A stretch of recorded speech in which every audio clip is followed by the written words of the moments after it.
আন্তর্জাতিক অপরাধ ট্রাইব্যুনালে বিচার করা যাবে জোরপূর্বক গুমের অপরাধের। আগে গুম সংক্রান্ত অপরাধের বিচারের বিষয়টি আন্তর্জাতিক অপরাধ ট্রাইব্যুনাল আইনে সুনির্দিষ্টভাবে উল্লেখ করা ছিল না।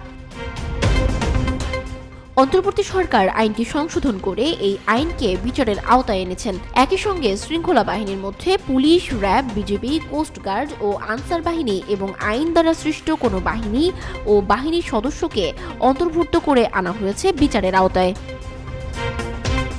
সংশোধনীর আগে 1973 সালে প্রণীত এই আইনে শৃঙ্খলা বাহিনী হিসাবে সেনা, নৌ ও বিমান বাহিনীর বিষয়টি অন্তর্ভুক্ত ছিল। এখন এই তিন বাহিনীর পাশাপাশি গোয়েন্দা সংস্থাকে অন্তর্ভুক্ত করা হয়েছে সংশোধনীতে।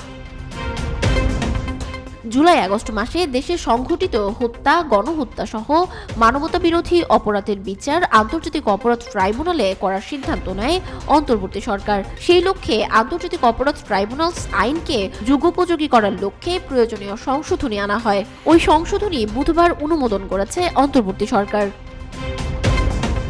প্রধান উপদেষ্টা ডক্টর মোহাম্মদ ইউনূসের নেতৃত্বাধীন সরকারের উপদেষ্টা পরিষদে অনুমোদনের পর রবিবার এ সংক্রান্ত অধ্যাদেশ জারি করেন রাষ্ট্রপতি। 2009 সালের 6 জানুয়ারি থেকে সংশোধনী কার্যকর হয়েছে বলে গণ্য হবে।